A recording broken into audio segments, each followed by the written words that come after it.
Hello student, today I am going to teach you moral science जिसका हम आज chapter करने वाले हैं 14 क्लीनलीनेस। आपको पता है हमारी जो जीवन है उसमें जो स्वच्छता होती है उसका क्या महत्व है, हमें स्वच्छता क्यों रखनी चाहिए। अपनी शरीर को स्वच्छ रखने का मतलब है कि हम कई सारी मुसीबतों से बच सकते हैं, सिर्फ शरीर को ही नहीं मगर हम जहाँ पे रहते हैं वहाँ आसपास के सारी जो बोलते हैं एनवायरनमेंट को साफ रखना हमारी पहली ही नैतिक फर्ज है। इसके बारे में हम पूरे लेसन में आज जानने वाले हैं। Do you like sitting next to a dirty boy? क्या आपको कोई गंदे लड़के के पीछे या साथ में बैठना को अच्छा लगेगा? ऑब्वियसली सबका आंसर होगा नो। किसी को भी ऐसे बिठाएगा कि जिसके पास में जो लड़का या लड़की बैठे हैं उसके ऊपर वो मक्खी जो होती है भिनभिना रही है, उसमें से बदबू आ रही है और उसके पास में आपको बिठाया जाएगा तो आप बैठेंगे नहीं, क्योंकि आपको गंदा लगता है। इसी तरह if your clothes are dirty flies are attracted to you. अगर आपके कपड़े गंदे हैं तो जो फ्लाइज होती है वो आपसे अट्रैक्ट होगी। They are attracted by dirt, क्योंकि वो जो मक्खियाँ होती है वो डर्ट के हिसाब से गंदगी से अट्रैक्ट होती है। वेरेवर इट इज़, जहाँ भी गंदगी होती है वहाँ पे आप देखेंगे जहाँ भी कूड़ा पड़ा होगा उसके आसपास कई सारी मक्खियाँ भिनभिनाती होगी। तो कूड़ा होता है वो मक्खी को अट्रैक्ट करता है। दे स्वार्म अ डर्टी हाउस, उसे गंदा जो घर होता है वो बहुत ही पसंद आता है। देखो ऐसे कूड़े का एग्जाम्पल दिया है, पिक्चर दिया गया, कितनी मक्खियाँ उसके आसपास भिनभिना रही है। ऐसे क्लीन नहाने का सिंबल दिखाते हैं कि ऐसे हमें रोज बात करके क्लीन रहना चाहिए। You must have seen flies hovering in and around dustbin and garbage dumps. आपने अक्सर देखा होगा कि जो फ्लाइज होती है वो डस्टबिन के आसपास या डस्टबिन के अंदर भिनभिनाती होती है और ज़्यादातर जो वहाँ पे कूड़ा का जो बड़ा ही डाला जाता है वहाँ पर वो डस्टबिन जो डंप होता है वहाँ पे वो रहती है। दे लव फिल्थ, उसे गंदगी प्यारी होती है, गंदी चीज़ें प्यारी होती है। Then they come and sit on your if you are dirty, बाद में वो आपके पास आती है और आप पे बैठती है जबकि आप जब गंदे हो तो ऐसा होता है। That is how they spread disease. ये चीज बताती है कि वो कैसे आसपास में रोग फैलाती है। If you are clean they will not trouble you, अगर आप क्लीन हैं तो वो आपको परेशान नहीं करेगी। So keep your self clean, इसीलिए आपको अपने आप को क्लीन रखना चाहिए, गंदा रहना चाहिए नहीं। Keep your home clean. Keep your school bag clean. Keep your books clean. Keep your room clean. Keep your classroom clean. Keep your school clean. इसका मतलब है आप आपके घर को क्लीन रखें, आपके बैग को क्लीन रखें, आपकी जो किताबें होती है उसको भी क्लीन रखें, आपके पूरे रूम को क्लीन रखिए, आपके क्लासरूम को भी क्लीन रखिए और पूरी स्कूल को भी क्लीन रखिए। आप स्कूल में जाते हैं तो कैसा करते हैं कि गंदे जैसे जूते होते वगैरह मट्टी वट्टी लगी होती है तो उस ऐसे अंदर चले जाते हैं, या फिर कुछ नाश्ता वास्ता करते हैं तो वो सारा जो फूड होता है वो आप जमीन पे गिरा देते हैं, या फिर कुछ रैपर्स होते हैं चॉकलेट्स वगैरह के तो वो भी कहीं डाल देते हैं, या फिर आप अपनी जो पेंसिल होती है वो उसके छिलकर वहाँ पे डालते हैं। तो इस तरह से आपके क्लास में गंदगी फैलाती है।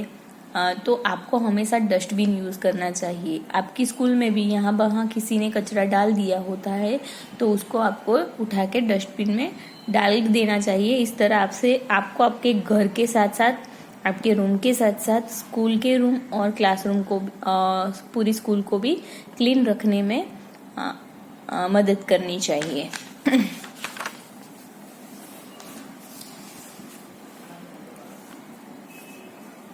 You don't need much time to be clean. आपको क्लीन होने में ज़्यादा टाइम नहीं लगता है।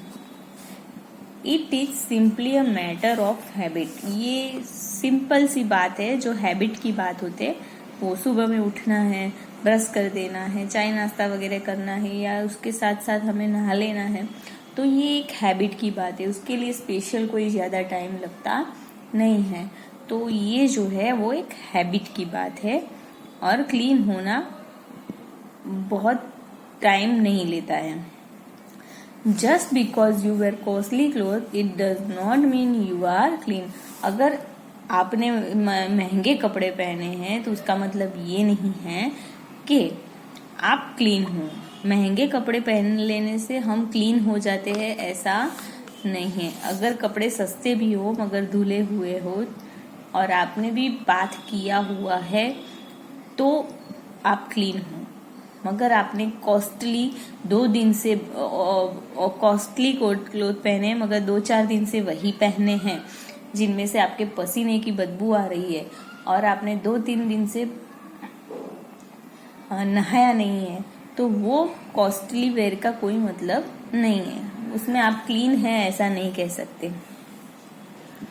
A group of children were sitting together. It was lunch time and they were all eating hungrily. Only Vipin sat all alone. Nobody would even talk to him. School में बच्चों का एक ग्रुप है, वो एक साथ में बैठा हुआ है और वहाँ रिसेस टाइम है, लंच टाइम हो गया है, तो सारे बैठकर भूख से खाना खा रहे हैं। एक विपिन है जो अलग से अकेला बैठा है, कोई भी उसके साथ बात नहीं कर रहा है। अभी क्या मैटर है हम देखते हैं। What is the matter? The teacher asked her. क्या बात है? टीचर उसको पूछते। Nobody is talking to Vipin, nobody is playing with Vipin. क्या बात है? कोई भी विपिन के साथ बात नहीं कर रहा है, कोई भी विपिन के साथ खेल नहीं रहा है। There was a reason. उसका एक कारण है। Vipin wears new clothes every day. Teacher, Vipin जो है वो हर रोज नए कपड़े पहनता है। द चिल्ड्रन एक्सप्लेन, वो साथ में कहता है, but he does not bath regularly, मगर वो हमेशा नहाता नहीं है। He does not brush his teeth, वो हमेशा ब्रश भी नहीं करता है, कभी कभार ही ब्रश करता है और कभी कभार नहाता है। सो ही स्टिंक्स, इसलिए उसमें से बदबू आती है। दिस इज ट्रू, ये सही है। Cleanliness is quite different from wearing costly clothes. ये बात सही है कि स्वच्छता जो है, साफ सफाई जो है, वो महंगे कपड़े पहनने से काफी अलग बात है। Costly curtain do not make a room clean, महंगे वाले पर्दे लगाने से रूम क्लीन नहीं हो जाता। Costly seats do not make a bed clean, महंगी वाली बेडशीट बिछाकर भी बेड क्लीन नहीं होता है। मतलब ये नहीं कि महंगा है तो वो क्लीन ही है।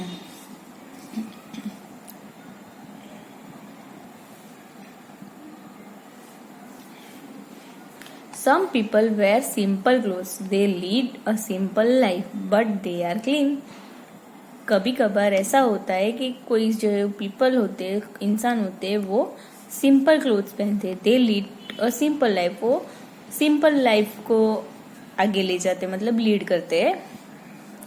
मगर ऐसा होता है कि वो क्लीन होते हैं क्योंकि वो सिंपल कपड़ों में भी साफ सफाई रखते हैं, अपने आप को साफ रखते हैं, रेगुलर ब्रश करते हैं, रेगुलर बात करते हैं, रेगुलर अपने कपड़े वॉश करते हैं, तो वो क्लीन है। अभी 2 पिक्चर देखते हैं यहाँ पे। ये लड़का है जो रास्ते में कचरा डाल रहा है और ये आदमी है जो रास्ते में थूक रहा है। तो ये दोनों ही बात गलत है।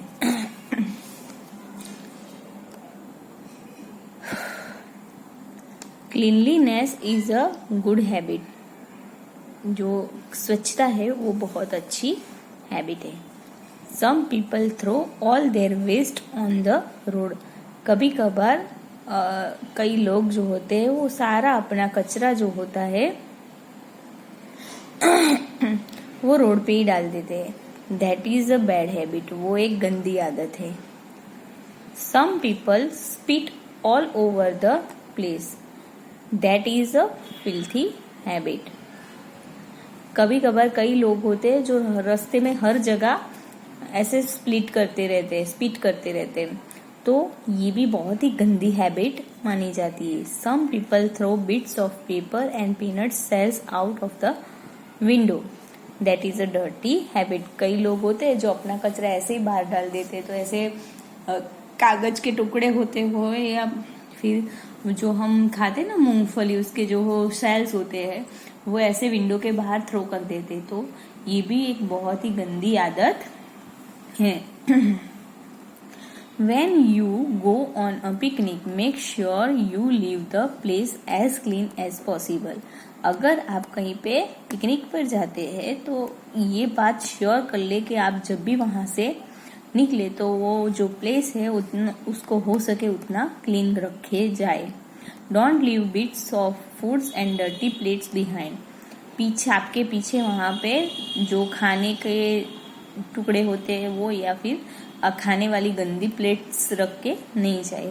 Clean the spot before living. जो प्लेस है उसको पहले क्लीन कर दीजिए यहाँ से निकलने से पहले। Throw all the rubbish into a dustbin. सारा कचरा डस्टबिन के अंदर डाल के ही जाए।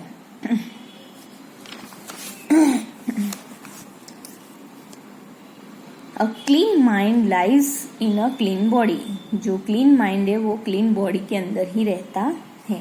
Gandhi ji used to say that cleanliness was one way of worshipping God.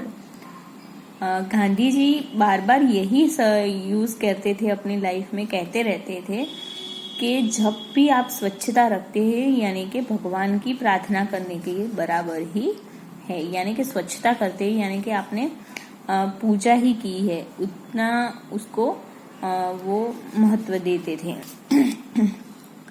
God has created this beautiful world. भगवान ने इतना सुंदर संसार बनाया है।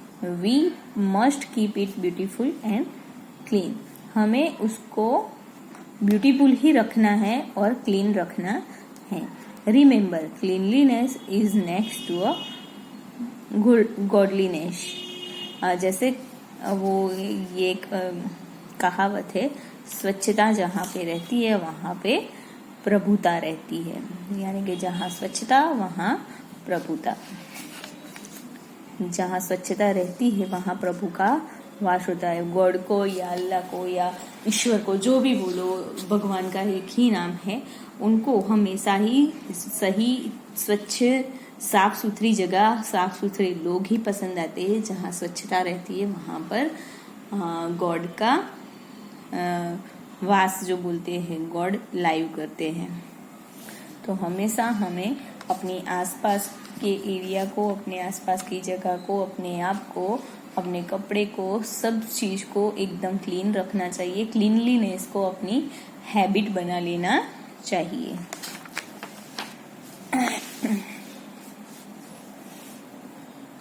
Answer the following. To what are flies attracted? Flies किस चीज से अट्रैक्ट होती है? तो डर्ट से।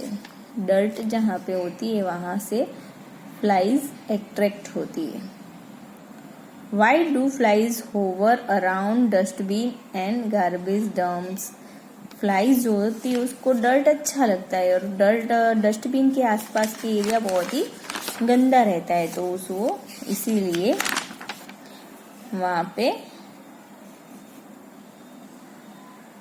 होवरिंग करती है। दे love filth. They love filth, so that's why he hover around dustbin and garbage dumps. Do flies trouble you if you are clean? Trouble you if you are clean? No. If you are clean, flies don't trouble you. Why did nobody talk to Vipin? Because Vipin is, though Vipin wear a costly and new clothes, but he does not do bath every day and clean her, do not brush regularly, teeth his breath regularly. So nobody like to talk with Vipin. Next is 5 number. What is superior, cleanliness or costly clothes? There is quite difference between different from wearing cleanliness is quite different from wearing costly clothes, because there is clothes which is costly, that's not mean that it is clean. So cleanliness and costly clothes both are different things. One who was simple wear he can be a clean people.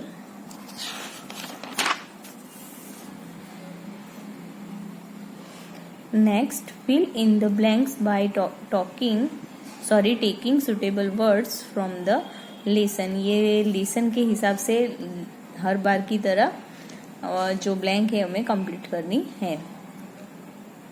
Flies love filth, blank में आएगा filth. You should keep the following things clean. तो वो जो हमें picture दिखाया गया है उसके हिसाब से लिखना है. Home, school bag, books, room, classroom and school. 3 नंबर पे clean clothes are better than costly but dirty clothes. जो क्लीन क्लोथ्स है वो कॉस्टली, मगर जो गंदे हैं उसके आगे क्लीन क्लोथ्स है वो ज्यादा बेहतर है. 4 number, cleanliness is a good habit. Where 5 number, where you go on picnic make sure you leave the place as clean as possible. आप जितना हो सके उतना उसको सही से स्वच्छ बना के ही जाना चाहिए. ऐसे हमने आगे भी देख लिया कि आप कहीं भी पिकनिक में जाते हैं तो आप जहाँ भी वहाँ से निकले तो ये क्लीन होना चाहिए कि हमें जो भी गार्बेज है या कोई भी कूड़ा होता है वो डस्टबिन में ही डालना है. और हम जहाँ वहाँ से निकले तो वो जगह एज पॉसिबल एज क्लीन होनी चाहिए. B, say whether the following statements are right और रॉन्ग. ये लेसन के हिसाब से ये जो स्टेटमेंट है वो राइट है या रॉन्ग है वो हमें लिखना है. Number 1, if you are clean flies will not trouble you. अगर आप क्लीन है तो फ्लाइज आपको परेशान नहीं करेगी, तो ये सही है, राइट. सेकंड नंबर पे है cleanliness is quite different from wearing costly clothes. Cleanliness जो होता है वो महंगे कपड़े पहनने से अलग बात है, तो ये भी सही है. Cleanliness is bad habit. स्वच्छता गंदी आदत है, तो स्वच्छता गंदी आदत है नहीं, गुड हैबिट है. तो ये वाला जो 3rd नंबर है वो रॉन्ग है. उसके बाद है 4 number, you should no throw rubbish into a dustbin. आपको जो कचरा है वो डस्टबिन में नहीं डालना चाहिए. तो क्या करना चाहिए, डालना चाहिए ना, हमारा कचरा जो कूड़ा होता है वो हमेशा डस्टबिन में ही, कूड़ेदान में ही डालना चाहिए। तो ये जो सेंटेंस है ये भी गलत है, तो इसमें भी आएगा रॉन्ग। फिर 5 नंबर में है अ clean mind lives in a clean body. जो अच्छा वाला स्वच्छ दिमाग है वो स्वच्छ बॉडी में ही रहता है, तो ये वाला भी राइट है। तो इस लेसन में हमें क्लीनलीनेस के बारे में पढ़ा है। आई होप आपको भी स्वच्छता का महत्व मालूम पड़ गया होगा। ऐसे तो आप स्वच्छ ही रहते होंगे। रेगुलर हमें बात करना चाहिए, रेगुलरली सुबह में उठ के हमें ब्रश करना चाहिए, रात को सोते समय भी ब्रश करना चाहिए। ऐसे गर्मी के मौसम में 2-3 बार नहा लेना चाहिए। 2-3 दिन में नहाओगे तो पसीने की बदबू आएगी। Okay, thank you.